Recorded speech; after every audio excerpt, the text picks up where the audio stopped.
Hey, what's up, everybody? Standard 35 here, bringing you guys a new pickups video. This time I'm going to be showing you guys the pickups I got through the month of December. So without further ado, let's jump right on into it. And the first pickup of December is Fear Effect 2 Retro Helix. If you guys remember, a while back I got the first Fear Effect game, and I said I was wanting to hopefully get the sequel at some point, before, just in case it skyrocketed in price. Because what game hasn't gone up in price at this point? Like, seems like there's very few that aren't getting expensive, unfortunately. But yeah, I had the first Fear Effect, so I was like, you know what, this game looks like pretty cool, so I wanted to get the sequel one. So luckily, I finally did. Ranked #1 most wanted game, OPM February 2001. Delve into the colorful histories of the original cast of mercenaries and the extraordinary circumstances that brought them together in Fear Effect. Discover what drives Hannah Sue Vacho, I probably completely butchered that, the beautiful assassin whose specialty lies in the dealings of love as well as death. Royce Glass, the master counterintelligence operative who is haunted by his past. Jacob Decourt, the cold-blooded killer driven by money and murder. And meet Rain Quinn, a stunning new character and close companion of Hannah with unparalleled beauty wrapped around a dark secret core. Features: new motion FX 3D technology allows for the most breathtaking anime ever on a gaming console. Unparalleled interaction with 8 new environments for mind-bending puzzles and and intense action. Enemies react with cunning AI as you try to obliterate them with an extended arsenal of weaponry such as tasers and flamethrowers. Gameplay and cinematics stream seamlessly, eliminating load times even after death sequences. Yeah, that was a big feature of the first Fear Effect. It comes with 4 discs, by the way, and that was a big feature about the first Fear Effect. It was I think it was the first game to do full motion FMV backgrounds. Like, the backgrounds in the first Fear Effect weren't static; they actually had some animation and movement to them, which I think was the only. If not, I don't know if it was the only game. I know it was pretty sure it was like the first game to do that, not just have pure static backgrounds. That's the disc, or disc 1. I really like the disc arts for these. Disc 2. That's the last disc, and then that's the disc 3. Usually that's in there good. Yeah, no, that's disc 2. That disc 1, 2, and the other side is 3, and that's the last disc. Yeah, the artwork on these discs look cool. And then behind disc 1 is this. I now finally own all the PS1 Tomb Raider games. You guys saw my last pickups video, the Lara Croft one, where I finally have all the PS1 Lara Croft, so I'm looking forward to playing through those at some point, because I always wanted to play through the rest of the original Tomb Raider series.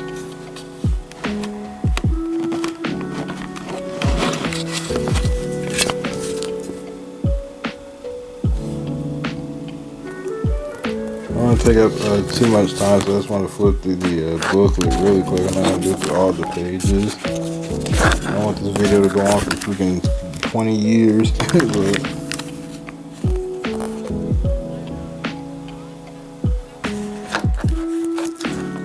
I guess you can read it if you wanted to.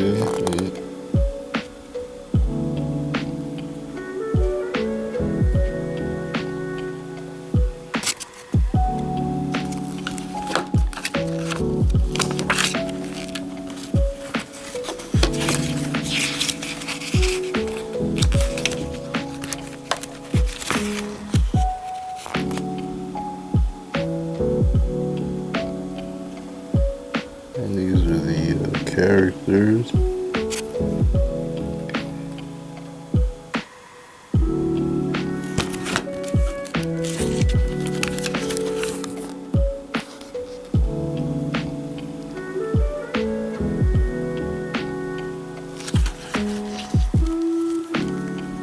IDOS hint line.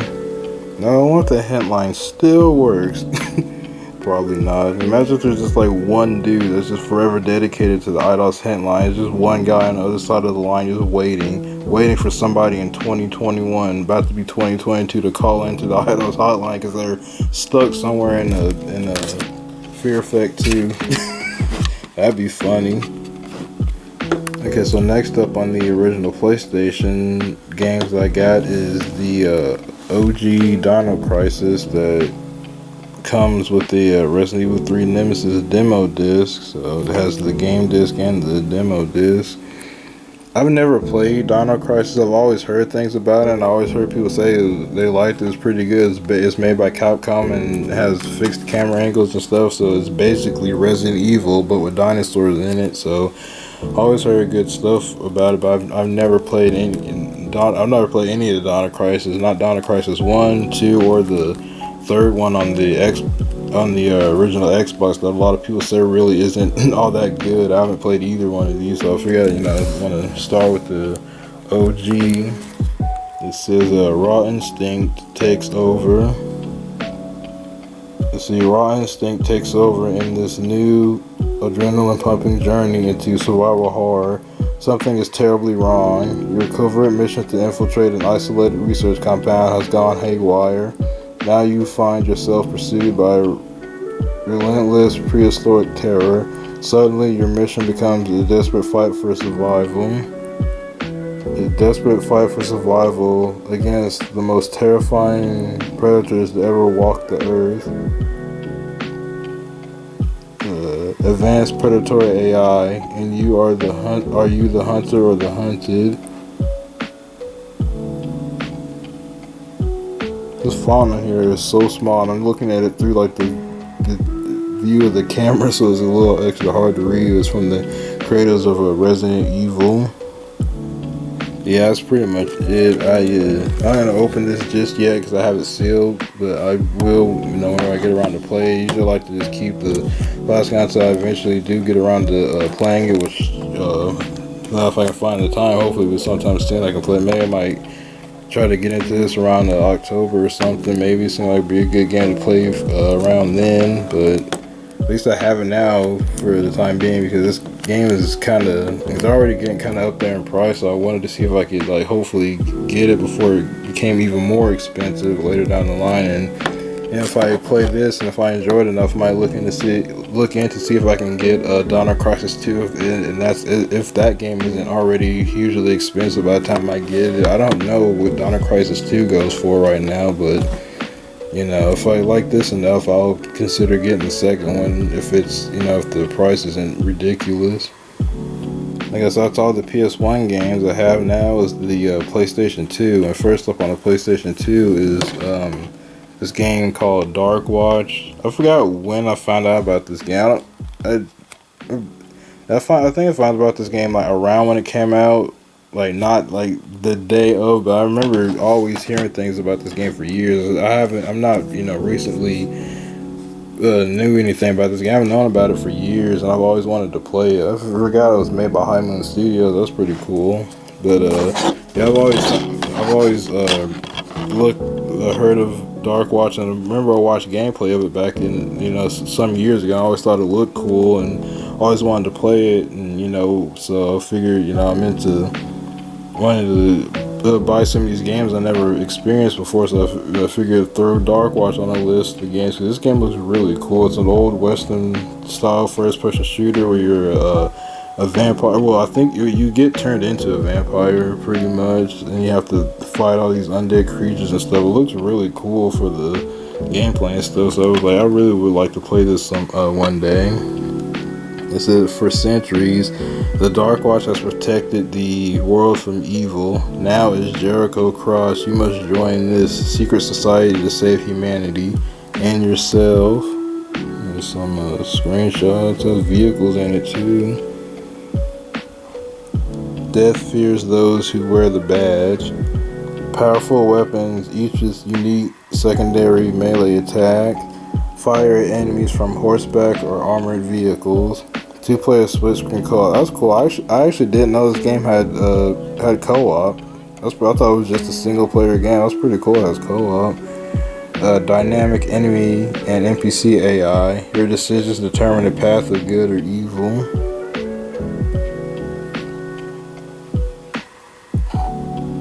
Yeah, from what gameplay I've seen, it looks like a pretty solid first-person shooter. So I've been wanting to get my hands on this. And there's the disc for it.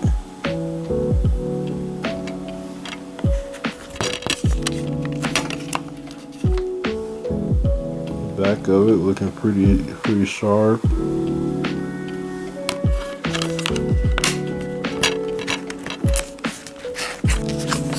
See, I don't want this to take forever, so I'm not gonna look through this entire book. Then I'll just do a quick little flip through some of the pages. It's so hard to flip the pages of a book with just one hand while I'm holding this camera.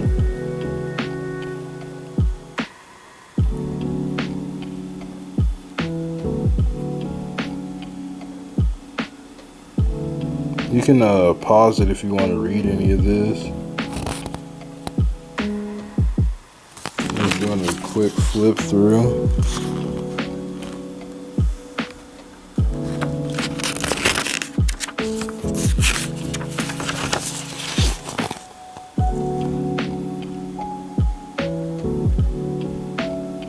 It says play with or against another player. So this game has straight up like a multiplayer match. I didn't know it had multiplayer. That's pretty cool.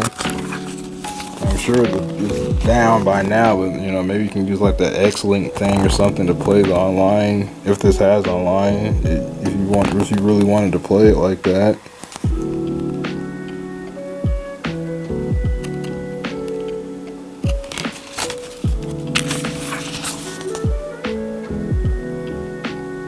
I like that concept of different powers you get depending on whether you're good or evil. I like that.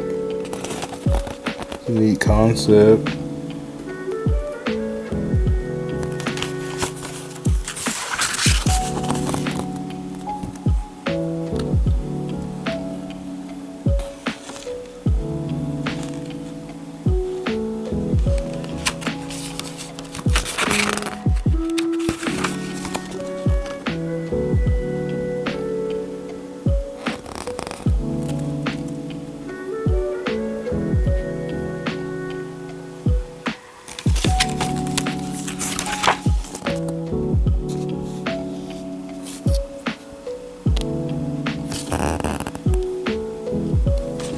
Yeah, some of these, a lot of these enemy designs look really sick. They look cool. I like them. What in the world is that?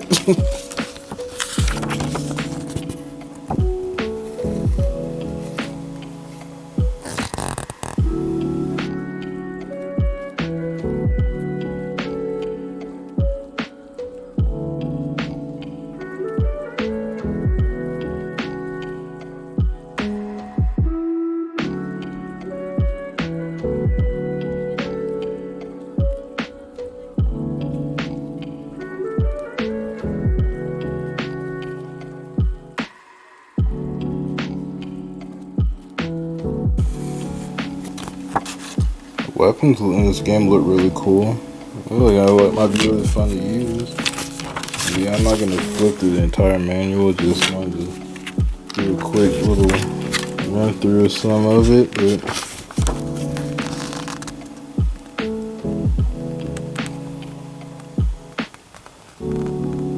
yeah, I remember the days when like every game had its own personal like strategy guide. I kind of miss those days.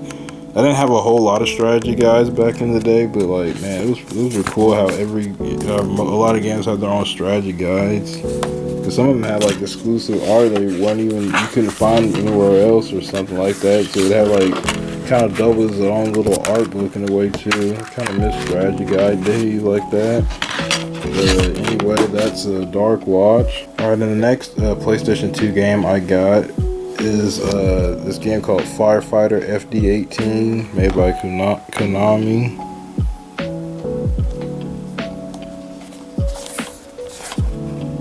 It says time is ticking.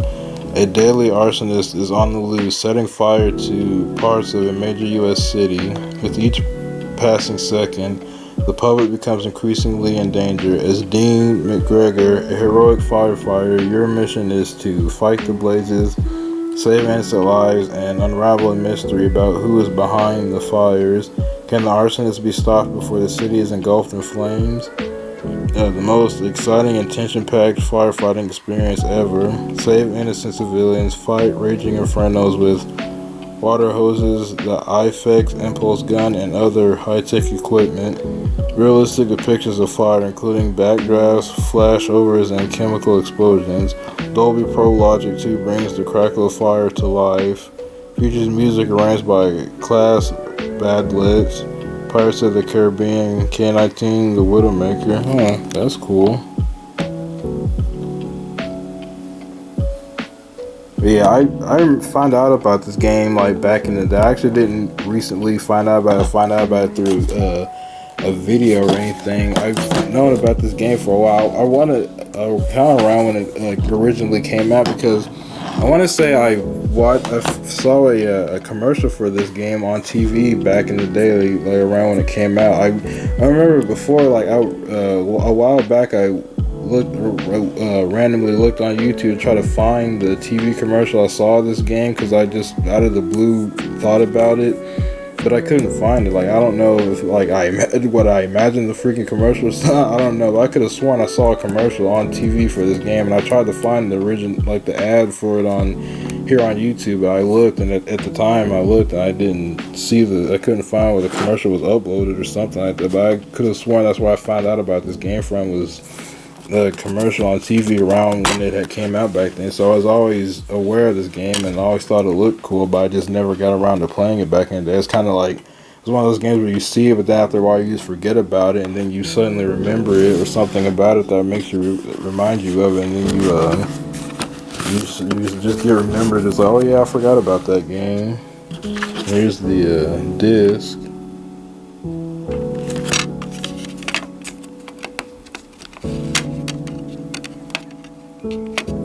If I can get the freaking disc out, good lord, it's in. But yeah, disc is looking mighty clean. That's always good.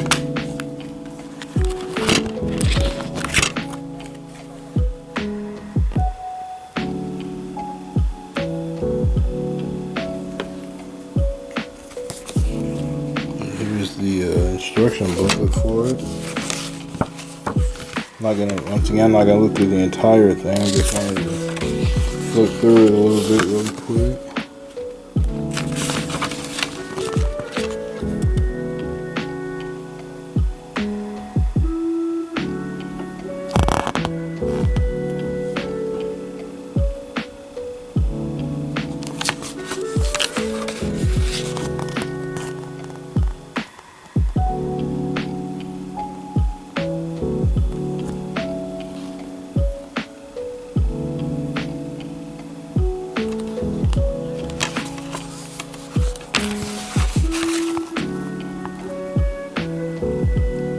Yeah, here's the story if you wanted to read it.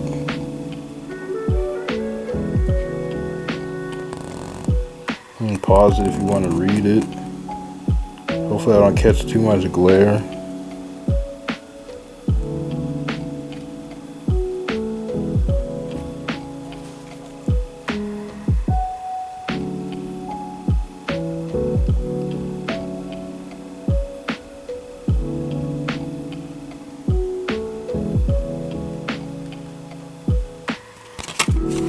The story was actually kind of long. It was like 2 whole pages.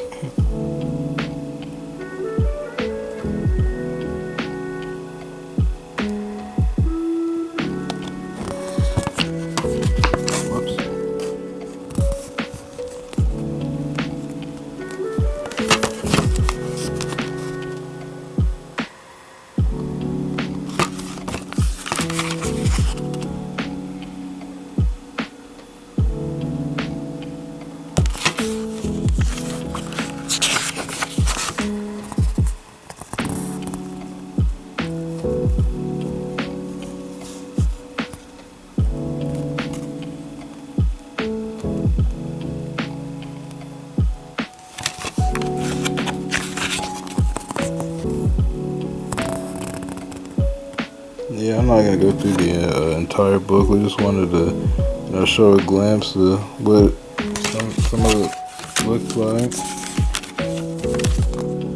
There's the characters.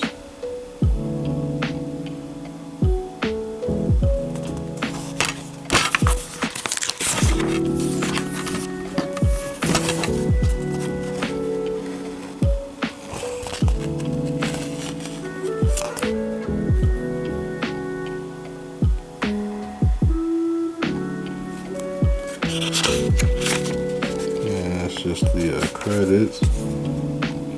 So available. Air Force Delta Strike. I've never even played this game. I don't think I've heard of it before. It's like a flight type of game. But that's a firefighter FD-18. And you know what? I'm not 100% sure on this. Like, when did this game come out? I might have to get it. Oh, by the way, I might have to get a new case for this, because the case, like, after this is a little bit grungy and some. I don't know if you can really see it. The case is a little scuffed up and grungy. It got a little holes in it in some spots.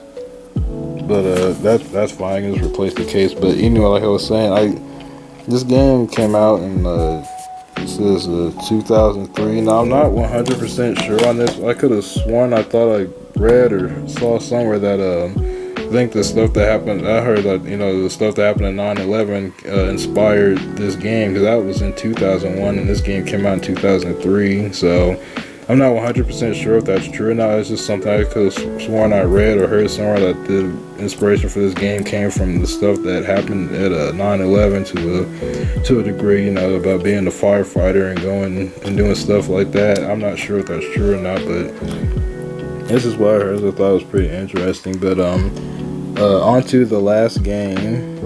And now my last pickup for the month of December is actually a PlayStation Vita game, and that game is Dragon's Crown.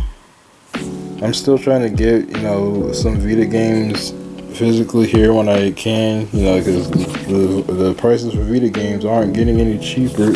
So whenever I can find a good deal on the Vita game that's on my list that I've been wanting to get, I try to pick it up whenever I can. Oh boy, this will be a quick one. Where's the paper at? I hate how new stuff doesn't come with any kind of manuals or anything nowadays. But yeah, this is freaking bone dry on this side, so here's a little Vita cartridge. I'm not gonna bother taking it out, but yeah, that's Dragon's Crown for the Vita. And here's the back of it. It said George Kamanadi's stunning homage to classic fantasy gaming, delivers over-the-top character designs, lavishly rendered backgrounds, and fast-paced side-scrolling beat-em-up combat. Battle monster hordes, discover precious treasure, and destroy awe-inspiring bosses in search of the ultimate treasure, the Dragon's Crown. 6 playable classes, each with different techniques and strategies to master, and that's them down there. And flourishing skill trees, offering plenty of customization options, from improving stats to learning new skills. Multiplayer up to 4 via local and online drop-in cooperative play. So yeah, I've seen Dragon's Crown before, like a few years, like when it came out. When did this game come out? Like 2013 or 2014? I don't remember exactly when this. 2013. But yeah, saw this game when it came out. I always thought it looked pretty cool. Like it says, it's a side-scrolling 2D beat 'em up style game. I like the artwork in this game. Like the art for this game was really nice, and I thought it looked really fun when I saw it. So I know this is also on the PlayStation 3, but I wanted the Vita version because I'm like, I feel like this game would go really nice on the Vita. So I wrote it down, and and I always wanted to keep it in the back of my mind to, if I ever get a chance, to go ahead and get this game on the Vita if I ever got the chance to do it. Plus, it's published by Atlas, and over time, a lot of the games published by Atlas become like really expensive over time. Like, so you just look up a lot of games published by them from like the PlayStation 1 and 2 and maybe even a few PS3 and some PS4 games by now. But stuff published by Atlas usually tends to go up in price a lot.